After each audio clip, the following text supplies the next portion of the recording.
मेरा नाम है मोहित और आपका स्वागत है हमारे यूट्यूब चैनल हिस्ट्री चैंपियन में। तो जैसा कि आप जानते हो, आपका जो पेपर होने वाला है बीएससी फिफ्थ सेमेस्टर का माइक्रो बायोलॉजी, इम्यूनोलॉजी और बायोटेक्नोलॉजी से संबंधित जितने महत्वपूर्ण प्रश्न होने वाले हैं वो भी करवाने वाला हूँ, साथ के साथ कंप्लीट रिवीजन करवाने वाला हूँ। मतलब ये आपके सामने कंप्लीट क्लास होने वाली है, वन शॉट क्लास होने वाली है, जिसके अंदर आपका कंप्लीट रिवीजन देखने को मिलेगा यूनिट फर्स्ट, सेकंड, थर्ड और फोर्थ का। बस आपको क्या करना है, वीडियो को लाइक कर देना है, साथ के साथ अपने टारगेट ले रखा 25,000 सब्सक्राइबर अपने को पूरे करने हैं। कितने? 25,000 सब्सक्राइबर अपने को पूरे करने हैं। कितनी तारीख से पहले? 31 दिसंबर से पहले पहले अपने को 25,000 सब्सक्राइबर पूरे करने हैं। तो क्या आप इस टारगेट को पूरा कर पाओगे या नहीं कर पाओगे, देखते हैं भाई। इसको पूरा करने के लिए भाई मैं नहीं कर पाऊंगा, आप सबको योगदान देना पड़ेगा। आप भी सब्सक्राइब करो और अपने दोस्तों से भी चैनल को सब्सक्राइब कराओ। साथ के साथ कोने में जो व्यू प्रोडक्ट वाला ऑप्शन दे रखा है, इस पे क्लिक करके अगर फ्लिपकार्ट और मित्रा से कोई प्रोडक्ट खरीदोगे, सबसे ज्यादा डिस्काउंट आपको देखने को मिलेगा, तो जरूर से खरीद लेना भाई। साथ के साथ काफी बच्चों का सवाल आता है, सर जो ये पीडीएफ पढ़ा रहा हूँ ये आपके सामने कहां पर मिलेगी? तो ये पीडीएफ मेरे टेलीग्राम चैनल पे मिलती है। टेलीग्राम चैनल का लिंक डिस्क्रिप्शन में देखा है। जैसे टेलीग्राम चैनल को ज्वाइन करोगे, ऊपर की तरफ हिस्ट्री चैंपियन लिखा होगा, इस पे क्लिक करना है। इस पे क्लिक करने के बाद में आपको यहाँ पर फाइल वाले सेक्शन पे आना है। कौन से सेक्शन पे? फाइल वाले सेक्शन पे आना है और यहाँ पर क्लिक करना है। फिर आपको यहाँ पर कोने में सर्च वाला ऑप्शन दिखेगा, सर्च वाले ऑप्शन पे क्लिक करना है और सर्च करना आपको क्या? जूलॉजी। सर्च करोगे तो यहाँ पर जूलॉजी बीएससी फिफ्थ सेमेस्टर के नाम से पीडीएफ मिलेगी। जो मैं पढ़ा रहा हूँ सेम पीडीएफ जाकर पढ़ लेना। अब चलिए शुरू करते हैं अपन क्लासों को। पहला प्रश्न है भाई, सूक्ष्म जीव विज्ञान के विकास में एंटनी वॉन लेहोक, लुइस पास्चर और एडवर्ड जेनर एवं रॉबर्ट कोच के योगदान के बारे में व्याख्या कीजिए। मतलब सूक्ष्म जीव का जो विज्ञान है उसके विकास में एंटनी लेवनहोक का, लुइस पास्चर का, एडवर्ड जेनर एवं रॉबर्ट कोच का क्या क्या महत्वपूर्ण योगदान था, उसके बारे में अपन विस्तार से व्याख्या करेंगे। जो अपन सूक्ष्म जीव माइक्रोबायोलॉजी है या माइक्रो साइंस बायोलॉजी के इतिहास में, जूलॉजी के इतिहास में, आपके हिस्ट्री में इन सब वैज्ञानिकों का बहुत ही महत्वपूर्ण योगदान है। क्या क्या योगदान है? एंटनी लेवनहोक ने, इन्हें सूक्ष्म जीव विज्ञान का पिता कहा जाता है। मतलब जो सूक्ष्म विज्ञान है, सूक्ष्म जीव विज्ञान है, उसके पिता किसको जाना जाता है भाई? एंटनी वॉन लेहोक के नाम से जाना जाता है। इन्होंने स्वयं के द्वारा बनाए गए जो शक्तिशाली माइक्रोस्कोप से पहली बार जीवित सूक्ष्म जीवी को देखा था। मतलब जो माइक्रोब्स होते हैं उसको सबसे पहले किसके द्वारा देखा गया था भाई? आपके सामने जो एंटनी लेवनहोक है उसके द्वारा सबसे पहले इनके द्वारा एक माइक्रोस्कोप का निर्माण किया था। उसके द्वारा ही इन्होंने क्या किया था, सबसे पहले जो सूक्ष्म जीवित, इंपॉर्टेंट है, लिविंग माइक्रोब्स है उसको देखने का इन्होंने काम किया था। इन्हें एनिमल को नामक दिया गया। इनका क्या, और इन्होंने जो माइक्रोब्स देखा, इनको क्या नाम दिया? इन्होंने एनिमल क्यूल्स के नाम दिया। क्या नाम दिया? एनिमल क्यूल्स का नाम इन्होंने के द्वारा दिया गया। इन्होंने वर्षा के जल, दांत के खुरचन और तालाब के पानी में बैक्टीरिया और प्रोटोजोआ की पहचान की। मतलब जो वर्षा का जल होता है, जो पानी, बरसात की पानी होती है उसके अंदर, और अपने जो दांत होते हैं भाई उनके अंदर जो ऊपर गंदगी लगी रहती है उसमें, और पानी के अंदर इन्होंने अलग अलग प्रकार के जो परजीवी होते हैं जैसे बैक्टीरिया और प्रोटोजोआ की पहचान की। तो एंटनी लेहोक ने सबसे पहले तक अपने माइक्रोस्कोप की खोज की। उसके माध्यम से इन्होंने क्या किया भाई? तालाब के पानी में बैक्टीरिया और प्रोटोजोआ की पहचान की। खास के खास इन्होंने जो सूक्ष्म जीव है उसको क्या नाम दिया भाई? एनिमल क्यूल्स के नाम दिया। क्या नाम दिया? एनिमल्स क्यूल्स का नाम दिया। अगले वाले लुइस पास्चर ने जर्म थ्योरी ऑफ डिजीज, कौन सा थ्योरी दी भाई? जर्म थ्योरी ऑफ डिजीज नामक सिद्धांत दिया। क्या दिया? जर्म थ्योरी ऑफ डिजीज की नींव रखी। ये सिद्ध किया कि सूक्ष्म जीव हैं वो हवा में मौजूद होते हैं, वे विकिरण, फर्मेंटेशन और सड़न का कारण बनते हैं। मतलब लुइस पास्चर ने क्या सिद्धांत दिया? इनके द्वारा सिद्धांत दिया गया। कौन सा सिद्धांत? Germ theory. कौन सी थ्योरी दी गई? इनके द्वारा जर्म थ्योरी का सिद्धांत दिया गया, जिसमें इन्होंने क्या कहा कि सूक्ष्म जीव होते हैं ना, जो अलग अलग प्रकार के जो माइक्रोब्स पाए जाते हैं, ये कहां पर होते हैं भाई? हवा में मौजूद होते हैं। समझ में आ गया? और वे ही विकिरण, फर्मेंटेशन और सड़न का कारण बनते हैं। तो कोई भी चीज में अगर सड़न होती है, फर्मेंटेशन होता है, वो किसके वजह से होता है भाई? आपके सामने जो माइक्रोब्स, अलग अलग प्रकार के जो माइक्रोब्स पाए जाते हैं एनवायरमेंट में, इनके वजह से होता है। इन्होंने पाश्चराइजेशन तकनीक विकसित की। तो इन्हीं के द्वारा जो दूध होता है उसके भाई, आप जो पाश्चराइजेशन की जो तकनीक होती है वो इन्हीं के द्वारा की गई थी। रेबीज व एंथ्रेक्स के टीके भी इनके द्वारा खोजे गए। तो आपके सामने भाई जो रेबीज का टीका वो किसके द्वारा खोजा गया था, लुईस पास्चर के द्वारा। काफी फेमस आपके सामने टीका भाई, जो कुत्ते वगैरह होते हैं उनके अंदर जो अलग अलग प्रकार के जो वायरस पाए जाते हैं जम्स पाए जाते हैं, रेबीज, उसके टीके की खोज इन्हीं के द्वारा की थी। तो आज कुत्ता काट जाता है तो उसे बचने का तरीका होता ना, वो इन्हीं की देन है।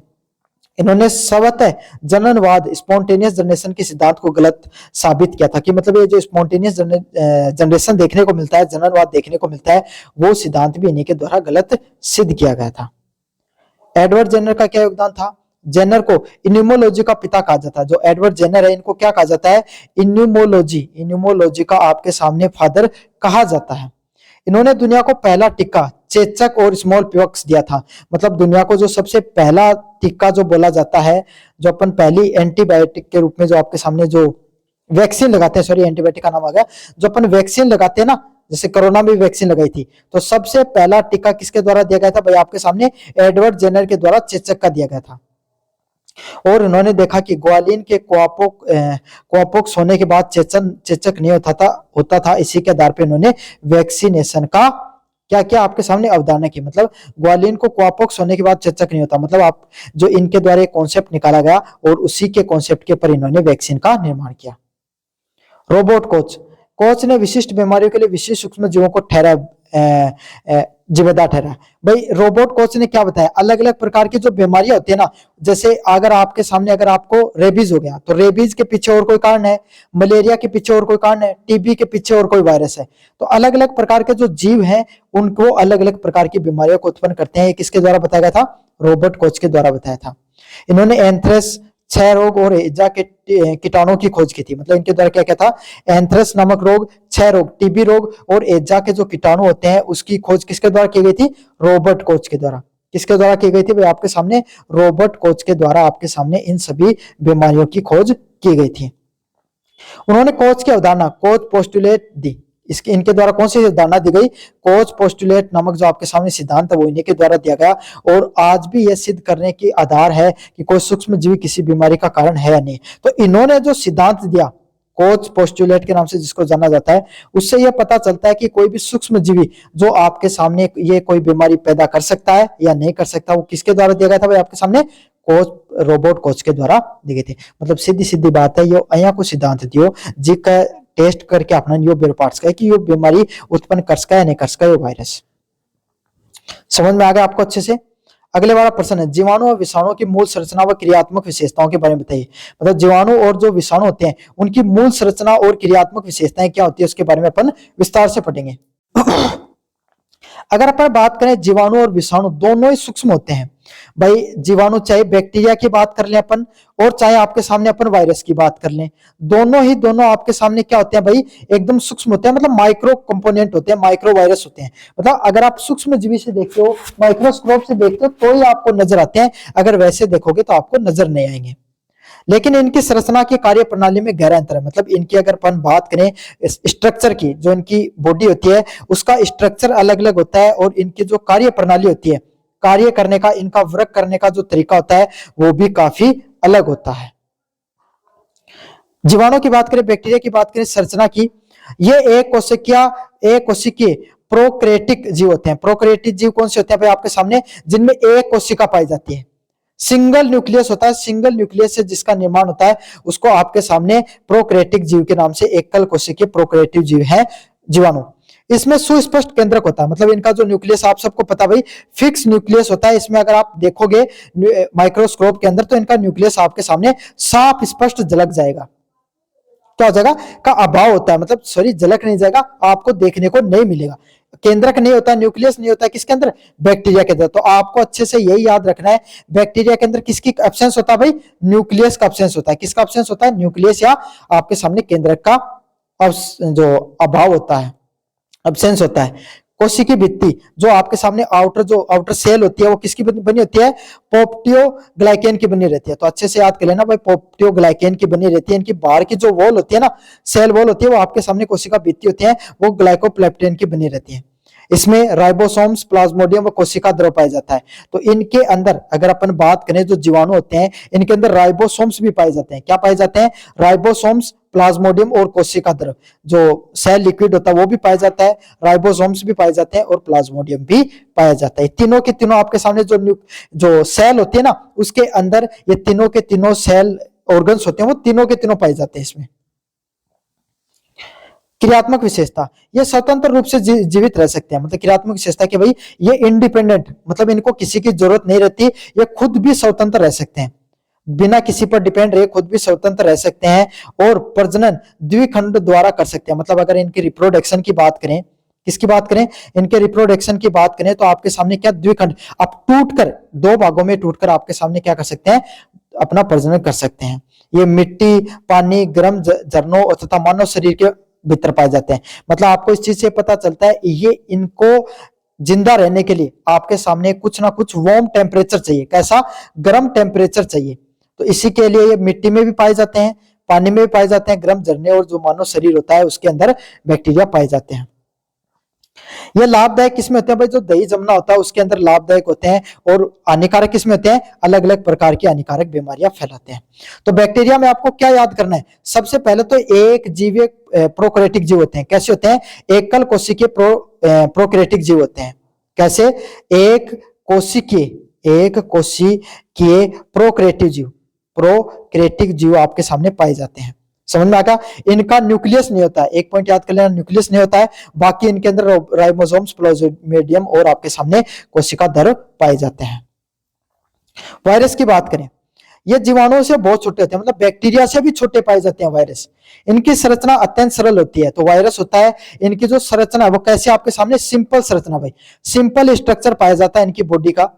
इसमें न्यूक्लिक एसिड कोड, डीएनए और आरएनए होता है। मतलब इनमें जो अगर न्यूक्लियस की एसिडिक आपके सामने कोड की बात करें तो डीएनए और आरएनए दोनों के दोनों पाए जाते हैं।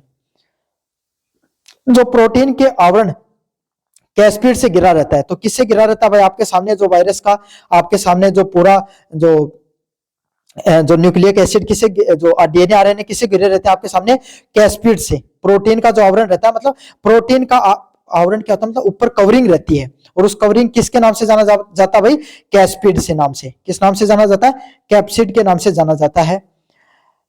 इनमें कोशिकाओं ऑर्गन्स का आपके सामने अभाव होता है। तो जैसे बैक्टीरिया में आपने देखा ना था, न्यूक्लियस नहीं होता, लेकिन राइबोसोम्स देखने को मिलते हैं, और आपके सामने जो अलग अलग प्रकार की प्लाज्मोडियम और कोशिकाएं द्रव, ये सब देखने को मिलता है। लेकिन इसमें ये सब चीजें नहीं होती हैं। वायरस में कोशिकाओं के अंग नहीं देखने को मिलता है, उनका अभाव होता है। अच्छे से पॉइंट याद कर लेना। क्रियात्मक विशेषताओं की बात करें, ये अकोशिकीय होते हैं। ये कैसे होते हैं, अकोशिकीय, मतलब इनमें कोई कोशिकाएं नहीं पाई जाती हैं, और जीवित व निर्जीव के बीच में कड़ी माने जाते हैं। मतलब जीवित भी हो सकते हैं और निर्जीव, दोनों चीजों के बीच में कड़ी होते हैं। ये किसी जीवित कोशिका होस्ट सेल के भीतर ही सक्रिय होते हैं। मतलब ये क्या रहेंगे भाई, आपके सामने खुद के अंदर इनके ना खाना बनाने का ना जिंदा रहने की कोई कैपेसिटी है, बस कोई आपके सामने जिंदा सेल है उसके अंदर चले जाएंगे और उसे भोजन अवशोषित कर करके जिंदा रहेंगे। कौन, वायरस। इंपॉर्टेंट है भाई, आपके सामने अच्छे से पॉइंट समझ लेना। और प्रजनन कर सकते हैं, और उसके अंदर खा खा के खाना अपना रिप्रोडक्शन करते हैं, खुद को आगे बढ़ाने का काम करते हैं। शरीर के बाहर ये निर्जीव कण की तरह व्यवहार करते हैं, और जो शरीर के बाहर आगे, मतलब उस होस्ट सेल, जो इनकी होस्ट सेल है, मतलब जिसके अंदर ये खाना पानी करके रह रहे थे, उस सेल से अगर ये बाहर आ गए और किसी सेल के संपर्क में नहीं आए, तो एक प्रकार से कैसे होंगे, निर्जीव हो जाएंगे, डेड सेल बन जाएंगे। और ये अनिवार्य रूप से परजीवी होते हैं, ओब्लिगेट पैरासाइट होते हैं। मतलब पैरासाइट कौन से होते हैं, जो दूसरे जानवरों के सहारे अपना जीवन जीते हैं, उनको पैरासाइट के नाम से जाना जाता है। तो आपको क्या पता चला, वायरस है, खुद का कभी खाना नहीं बना सकते हैं, होस्ट सेल पर डिपेंडेंट रहते हैं। अगर होस्ट सेल से बाहर आ गए तो क्या हो जाएगा भाई, ये डेड हो जाएंगे। समझ में आ गया। इनके जो nucleic acid code DNA RNA से बना होता है, और उसका आवरण, प्रोटीन का जो आवरण रहता है वायरस पे, वो किसके नाम से जाना जाता है, कैस्पिड्स के नाम से जाना जाता है। और इसमें ऑर्गन्स नहीं होते हैं। क्या नहीं होते हैं, आपके सामने ऑर्गेनल्स नहीं देखने को मिलते हैं। मुझे उम्मीद आपको अच्छे से समझ में आ गया होगा। अगले वाले प्रश्न की बात करें, जीवाणु कोशिका की संरचना, कोशिका भित्ति, कैप्सूल्स, प्लाज्मों की वृद्धि अवस्था के बारे में बताइए।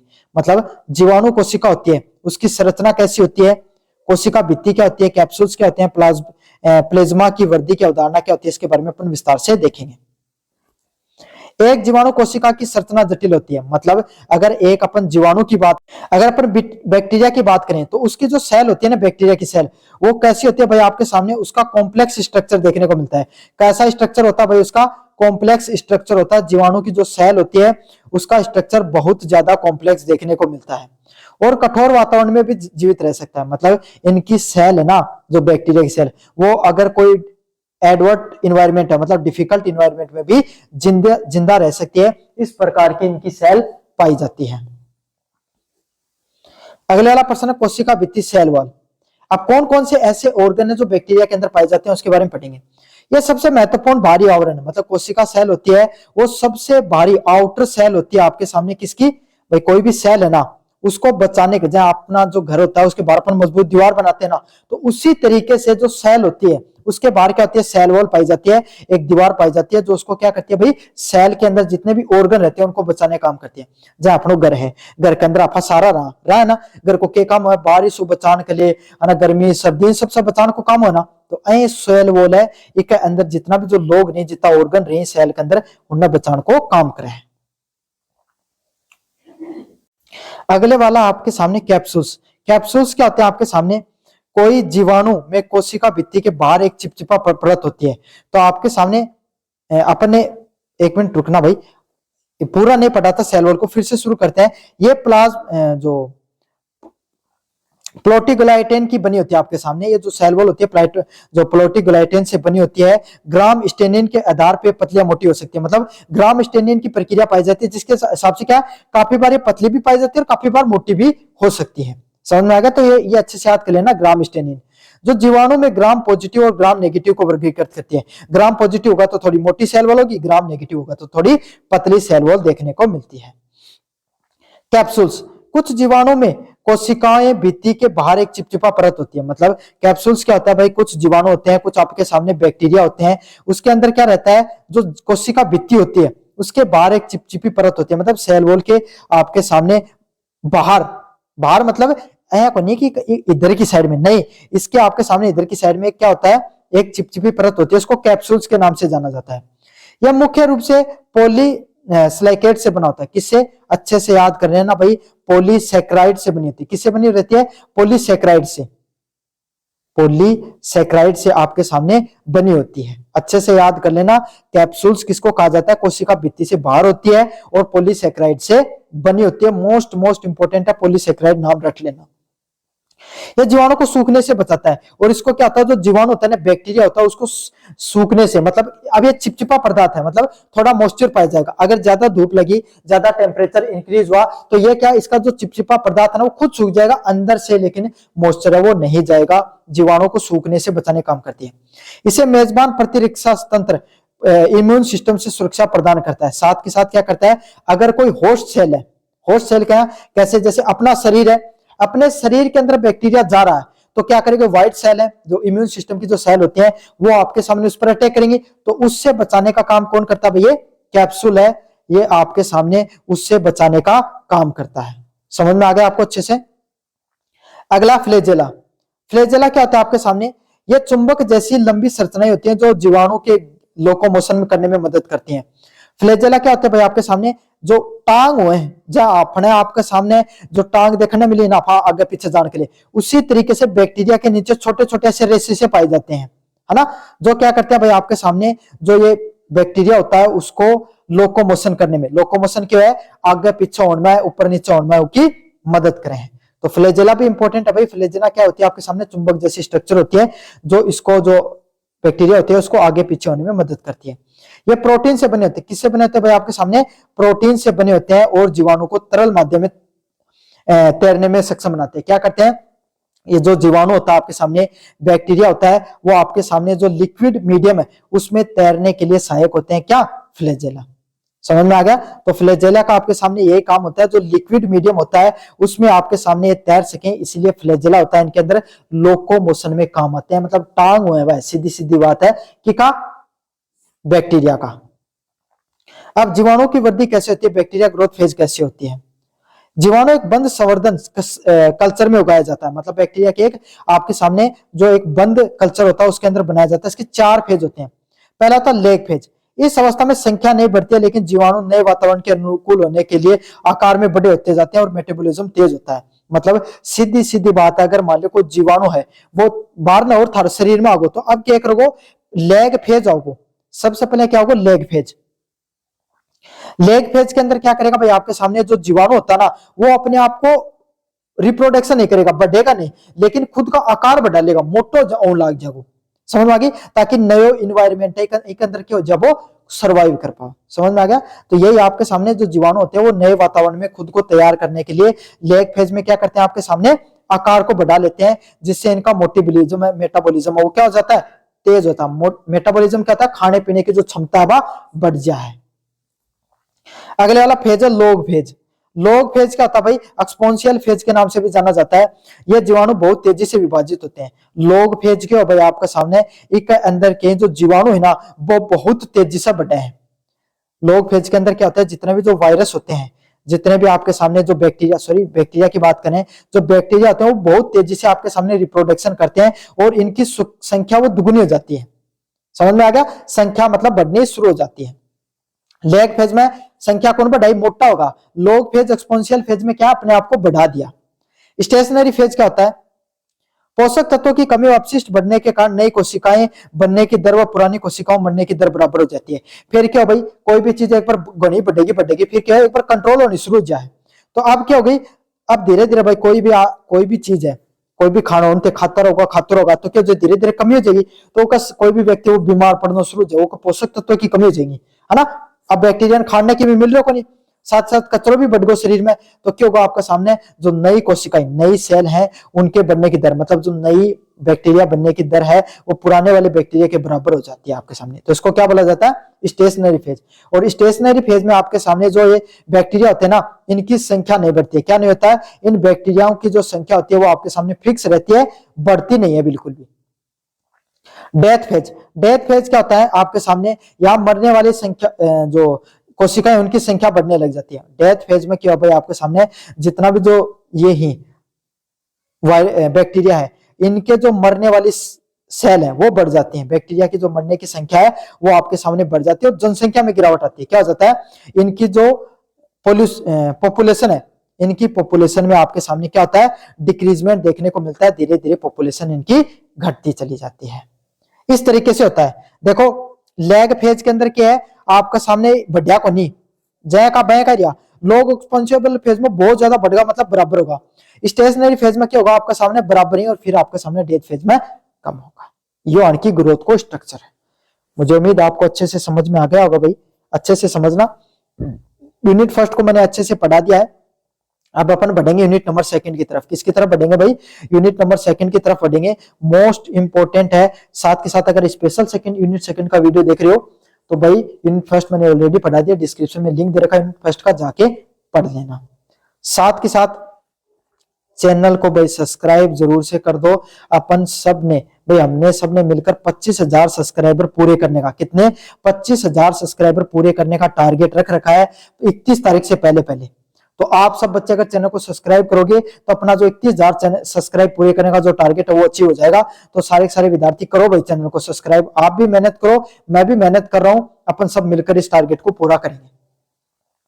प्रतिरक्षा तंत्र के घटकों का वर्णन कीजिए। मतलब जो इम्यून सिस्टम होता है, क्या होता है आपका जो, और अपना जो शरीर होता है उसमें जो इम्यून सिस्टम होता है उसके क्या क्या फैक्टर होते हैं उसके बारे में बताना है, उसके अंदर क्या क्या फैक्टर काम करते हैं उसके बारे में बताना है। और विभिन्न प्रतिरक्षा कोशिका, मतलब अलग अलग प्रकार के आपके सामने प्रतिरक्षा कोशिका कौन सी होती हैं, जो इम्यून सेल होती हैं, अलग अलग प्रकार के जो इम्यून सेल्स होती हैं उसके बारे में आपको बताना है। तो प्रतिरक्षा तंत्र क्या होता है उसके बारे में बताना है, और अलग अलग प्रकार की जो प्रतिरक्षा कोशिकाएं होती हैं उनकी क्या भूमिका होती है उसके बारे में आपको बात करनी है। मोस्ट इंपोर्टेंट पर्सन है। कैसा पर्सन है भाई, मोस्ट इंपोर्टेंट पर्सन है, अच्छे से कर लेना, ये आपके सामने जरूर से आएगा प्रश्न। पहला प्रश्न है प्रतिरक्षा तंत्र। इम्यून सिस्टम शरीर की वह रक्षा कवच होती है जो हानिकारक रोगाणु से बचाती है। जैसे अपने शरीर में व्हाइट सेल होती है, व्हाइट सेल का क्या काम होता है, अपने शरीर के अंदर अगर कोई हानिकारक चीज आ जाए तो उसको बचाने काम करती है। जैसे एक मान लिया आप घर कुत्तो रख रखा है, है ना। कुत्तों के काम है, बाहर ना कोई अनजान आदमी घुसन को काम है, रोकन को काम है, यही काम है ना। तो ऐ आपका सामने शरीर के अंदर प्रतिरक्षा तंत्र है, इम्यून सिस्टम है, जो क्या करे, शरीर के अंदर अलग अलग प्रकार का जो हानिकारक रोगाणु है, देखो बैक्टीरिया कोई वायरस है, वो शरीर में घुसने के लिए घुस न जाए, उसकी रक्षा करने को काम करे। इसमें मुख्य घटक वो कोशिकाएं निम्न प्रकार की होती हैं। कौन कौन सी होती हैं? पहला होता है लिम्फाइड अंग, जो प्रतिरक्षा इम्यून सिस्टम होता है उसमें कौन कौन से अंग पाए जाते हैं? पहला होता है लिम्फाइड अंग। लिम्फाइड अंग में क्या होता है? इसमें प्राथमिकता अस्थि मज्जा थाइमस पाए जाते हैं। तो इसमें प्राइमरी जो ऑर्गन्स होते हैं उसमें क्या होता है? अस्थि मज्जा पाई जाती है और थाइमस पाई जाता है। अच्छे से समझ लो भाई, दिमाग का हिस्सा होता है, अस्थि मज्जा व थाइमस पाए जाते हैं। द्वितीय में लिम्फा लिम्फ व नोड्स अंगों में बांटा गया, तो दो भागों में बांट सकते हैं। पहला primary organ, secondary organ. Primary organ में अस्थि मज्जा और थाइमस पाया जाता है, और द्वितीय में लिम्फ और आपके सामने प्लीहा पाई जाती हैं। यहाँ प्रतिरक्षक कोशिकाएं बनती हैं, मतलब ये जो आपके सामने ऑर्गन बताए, यहाँ पर प्रतिरक्षक कोशिकाओं का निर्माण होता है और धीरे धीरे डेवलप होती है। क्या होती है? धीरे धीरे वो आपके सामने डेवलप होती हैं, आपके सामने परिपक्व होती चली जाती हैं। प्रतिरक्षक कोशिकाएं, ये श्वेत रक्त कोशिकाएं WBC होती हैं, जो पूरे शरीर में घूमती रहती हैं। अपने शरीर के अंदर मैंने आपको बताया था ना, व्हाइट ब्लड सेल्स होती हैं। कौन सी सेल? व्हाइट ब्लड सेल्स होती हैं। वो किसका काम करती है भाई? आपके सामने प्रतिरक्षा कोशिकाओं के रूप में काम करती है। किसके रूप में काम करती हैं? प्रतिरक्षा कोशिकाएं होती हैं, उसके रूप में काम करती है। कौन? White blood cell. कौन करती है भाई? व्हाइट ब्लड सेल है, वो आपके सामने प्रतिरक्षा कोशिकाओं के रूप में काम करती हैं, जो हमारे पूरे शरीर के अंदर क्या करती रहती हैं? घूमती रहती हैं। विभिन्न प्रतिरक्षक कोशिकाओं की भूमिकाएं, मतलब अलग अलग प्रकार के आपके सामने जो प्रतिरक्षक कोशिकाएं हैं, इम्यून सिस्टम है जो अपना, इनकी क्या भूमिका रहती है अपने बॉडी के अंदर? जो इम्यून सेल्स होते हैं, इम्यून ऑर्गन्स होते हैं, इनकी आपके सामने क्या भूमिका रहती है? क्या आप ये किस काम में आती है और इनका क्या काम होता है, उसके बारे में अपन विस्तार से पढ़ने वाले हैं। कौन कौन सी होती है भाई, ये भी देखेंगे। पहले होते हैं बी सेल। इनका मुख्य कार्य एंटीबॉडी का निर्माण करना। ये रक्त में मौजूद रोगाणु को पहचानती है, मतलब ये अणु को काम किया है, ये साइबर सेल ही। साइबर सेल समझोगे, मतलब कोई घना एक थे थारे गांव में, समाज में कहीं कोई आदमी देखे जी को काम किया है कि आजकल भैया आपके सामने कौन नयो गांव में आदमी आए है ना, उनको पहचान करना। तो वह कौन? B sales. बी सेल्स को यही काम है एंटीबॉडी को निर्माण करना, और ये एंटीबॉडी क्या करेंगे? जो यहाँ पहचानेंगे कि कौन नयो अप्रोप्रायो आदमी आयो है, कौन नयो आदमी आयो है, कोई नयो रोग है, उन पहचानने को काम करें। उन्हें नष्ट करने के लिए विशिष्ट प्रोटीन इम्यूनोग्लोबिन का निर्माण करती हैं। और क्या करती हैं? बी सेल्स आपके सामने क्या करती है भाई? आपके सामने इन जो रोगाणु होते हैं, जो अलग अलग प्रकार के रोगाणु होते हैं, इनको नष्ट करने के लिए एक स्पेशल प्रोटीन का निर्माण करती है। क्या करती हैं? इन रोगाणु को खत्म करने के लिए एक स्पेशल प्रोटीन का निर्माण करती हैं। और वो प्रोटीन क्या करता है भाई? आपके सामने जो इनको पहचानता है रोगाणु को, और फिर उनको नष्ट करने का काम करता है। अगली कोशिकाएं हैं टी सेल्स। टी सेल्स का काम क्या होता है? ये दो प्रकार की होती हैं। टी सेल्स दो प्रकार की होती हैं, एक होती है हेल्पर टी कोशिकाएं, और अन्य जो क्या करती है? अन्य प्रतिरक्षा कोशिकाओं के साथ सक्रिय रहे, मतलब हेल्पर। नाम में क्या लिख रहा है? हेल्पर। हेल्पर क्यों है भाई? हेल्पर मजूरी है, सागा सागा हंड है, कोई भी आदमी के जो साथ साथ रहे वो हेल्पर है। तो हेल्पर टी कोशिकाओं का काम यही होता है, जो अन्य कोशिकाओं के साथ सक्रिय रहकर, मौजूद रहकर क्या करते हैं? आपके सामने उनकी मदद करती हैं। जय मान लो कोई युद्ध है, युद्ध में लड़ाई हो रही है, इम्यून सिस्टम को ये तो काम है वो लड़ाई करना, रोगों के खिलाफ, अपने दुश्मनों के खिलाफ। तो एक बार आपके सामने कन्ना एक और रखेगी, अगर यो कमजोर पड़ गई तो ये मदद करेगी। जबकि साइटोटॉक्सिन टी कोशिकाएं संक्रमित या कैंसर कोशिकाओं को सीधा नष्ट कर देती हैं। एक प्रकार की और कोशिकाएं हैं साइटोटॉक्सिन कोशिकाएं, साइटोटॉक्सिन टी कोशिकाएं, जो क्या करें? अगर कोई संक्रमित है ना, और जिसका संक्रमित कैंसर की कोशिकाएं हैं, उसको नष्ट करने का काम करती हैं। कौन सी कोशिकाएं? टी कोशिकाएं। कौन सी कोशिकाएं भाई? टी सेल्स के नाम से जाना जाता है। कौन सी सेल्स के नाम से जाना जाता है? टी सेल्स के नाम से उनको जाना जाता है। अगला है मैक्रोफेज। अगला कौन सा आपके सामने? मैक्रोफेज। मैक्रोफेज क्या होता है आपके सामने? ये बड़ी कोशिकाएं होती हैं जो रोगाणु को निगल लेती हैं।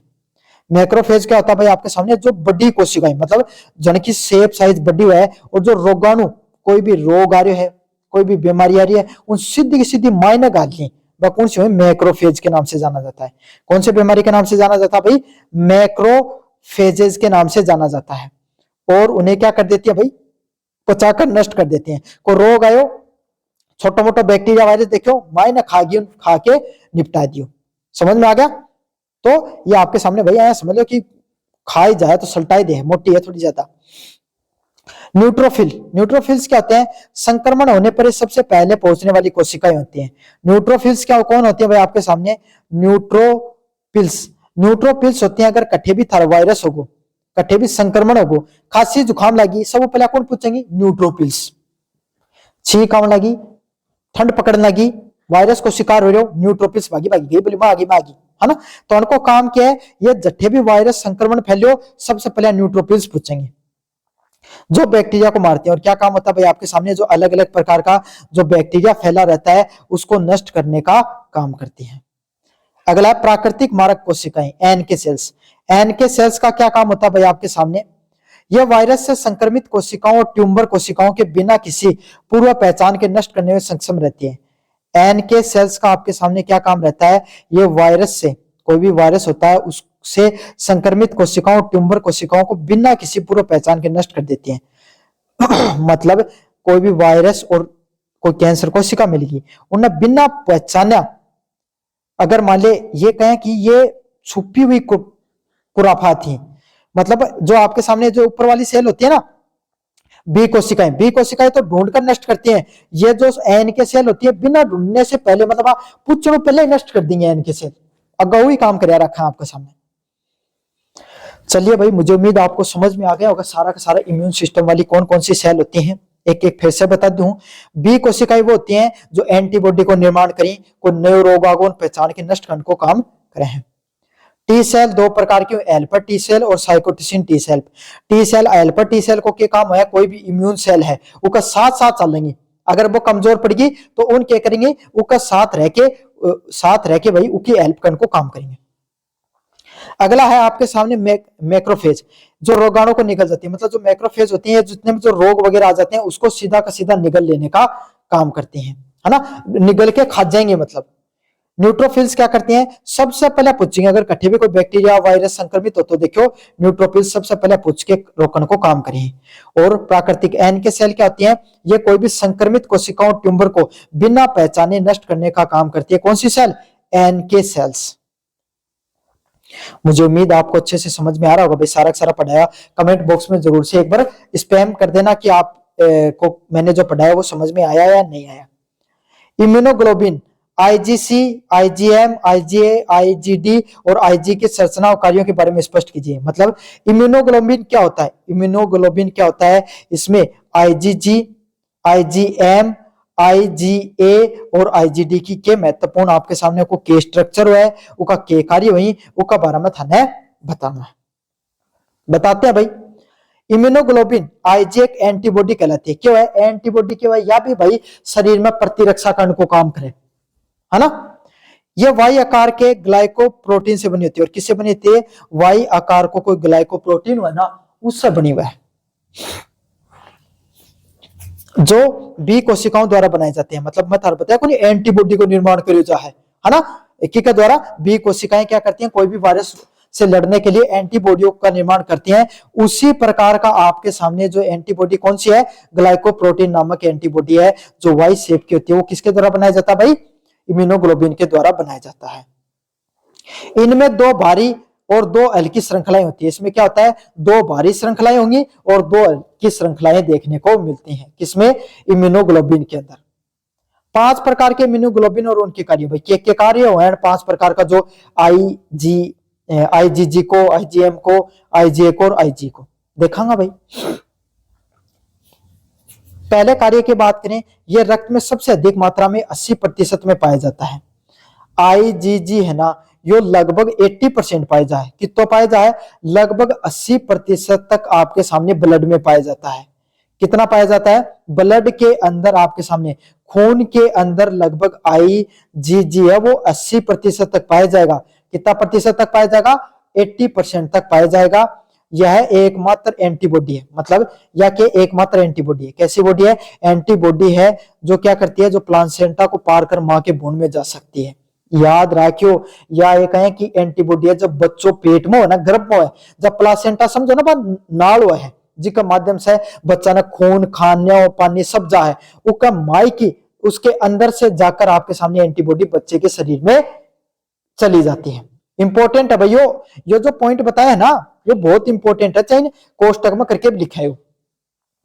जो शिशु को सुरक्षा देती है। अब कोई बच्चा है उसके शरीर के अंदर भी तो कोई वायरस आ सकता है भाई, माँ के पेट में अगर कोई वायरस हो तो बच्चा का पेट में चले जाओ तो वो वायरस से क्या है बच्चे को बा या जो आईजीजी जो आपके सामने एंटीबॉडी है ना यही आपका सामने उन सुरक्षा देने को काम करे और ये लंबे समय तक चलने वाली प्रतिरक्षा प्रदान करती है। आ क्या भाई मजबूत जोड़ है फेविकोल वालों, कई दिनों तक चलने ही जा समझ। तो आईजीजी का यही काम है, लंबे समय तक आपके सामने क्या करती है एंटीबॉडी होती है जो रक्षा करने का, प्रोटेक्शन करने का काम करती है बॉडी के अंदर।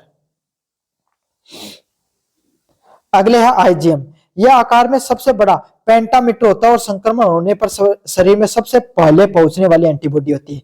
मतलब आईजीएम क्या होगी, एक पेंटामीटर का नाम से जाने जाए। अगर कट्ठे भी था शरीर के अंदर कोई बीमारी, आपके शरीर में कोई बीमारी हो गई, कोई रोगाणु हो गया तो सबसे पहले कौन पूछेगा भाई आपके सामने, आईजीएम पूछेगा। आईजीएम नाम की जो एंटीबॉडी होती है वो सबसे पहले पहुंचती है।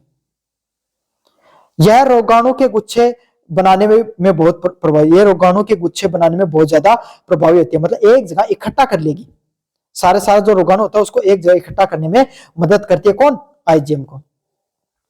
यह रोग मुख्य रूप से शरीर के स्राव जैसे लार, आंसू, पसीने, मां के दूध व कोलेस्ट्रॉल में पाया जाता है। आईजीए के कठे पाए जो भाई आपके सामने जट्ठे कोई भी लिक्विड चीज होगी था शरीर से संबंधित आपकी बॉडी के अंदर, जहां कहीं पे भी आपके सामने क्या होगा कोई लिक्विड चीज पाई जाती है वहां पर क्या कौन सी प्रतिरक्षा चीज पाई जाती है, आईजीए। क्या पाई जाती है भाई, आईजीए आपके सामने देखने को मिलती है।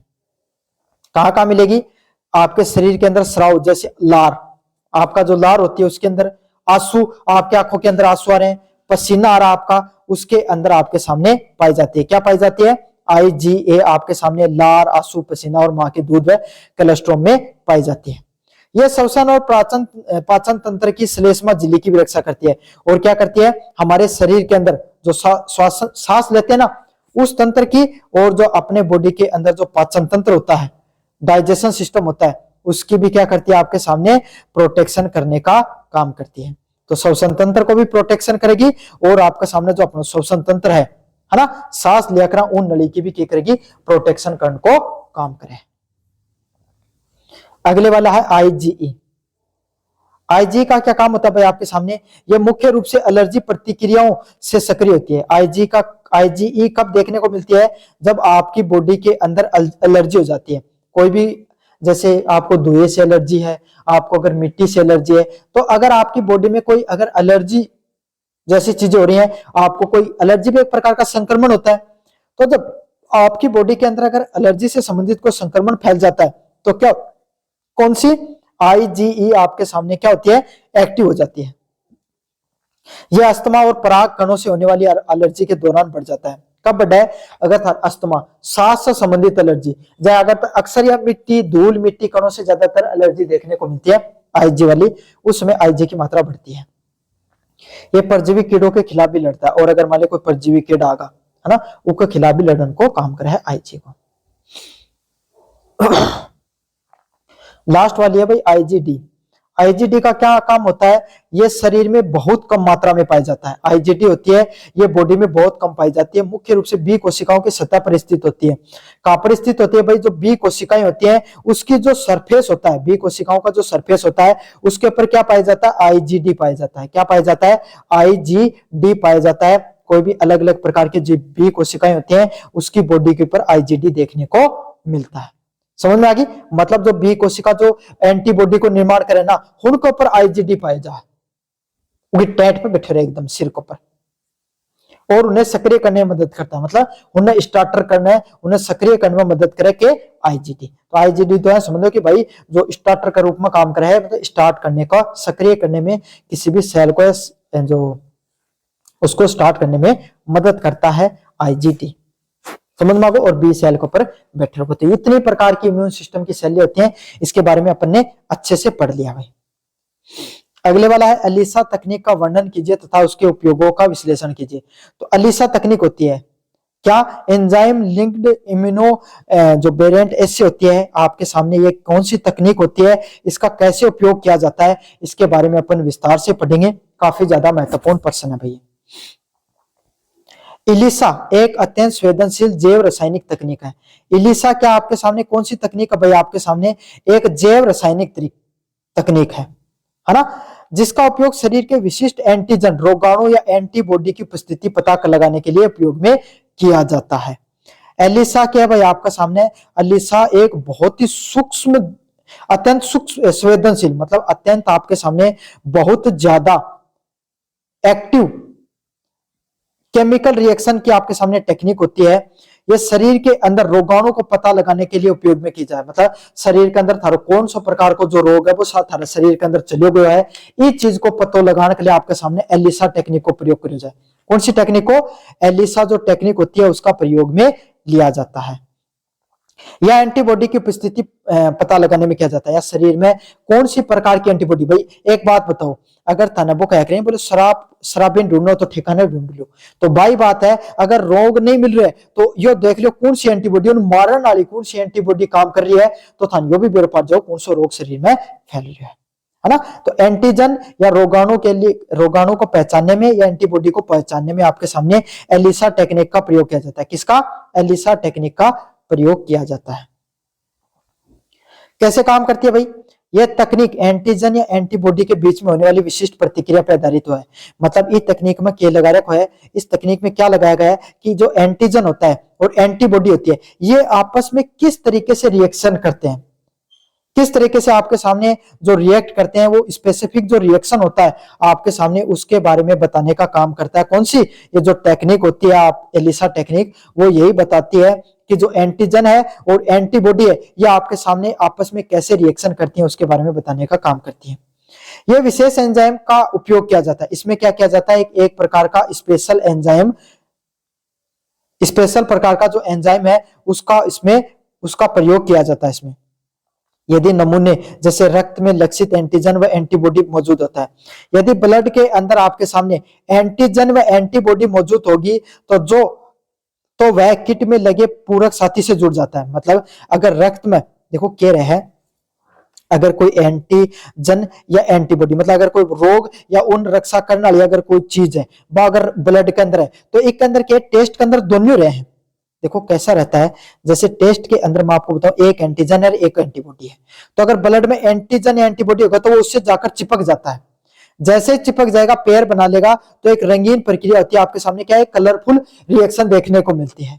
रंग की तीव्रताएं बताती है कि शरीर में संक्रमण कितना फैला है। भाई अगर ब्लड के अंदर ज्यादा एंटीजन या एंटीबॉडी बनी होगी तो उस किट के अंदर वो जितने भी जो जुड़े हुए हैं आपके सामने उसके साथी हैं उसे ज्यादा जाकर चिपकेंगे, तो जितने ज्यादा जाकर चिपकेंगे उतनी ज्यादा रंगीन प्रक्रिया होगी, और जितनी ज्यादा रंगीन प्रक्रिया होगी इसका मतलब क्या, उतना ही ज्यादा जो सामने वाला व्यक्ति है उसके बॉडी में भाई संक्रमण फैल चुका है।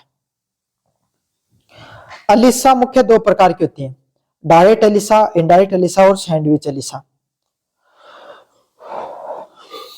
डायरेक्ट एलिसा क्या होती है, एंटीजन का सीधा पता लगाने के लिए, जो एंटीजन है अपने शरीर में जो एंटीजन पाया जाता है उसके बारे में सीधा पता लगाने के लिए डायरेक्ट एलिसा का पता किया जाता है। मतलब बॉडी के अंदर जो प्रतिरक्षा करने के लिए कौन सी आपके सामने जो शरीर के अंदर काम कर रही है उसका पता लगाने के लिए डायरेक्ट एलिसा का प्रयोग किया जाता है।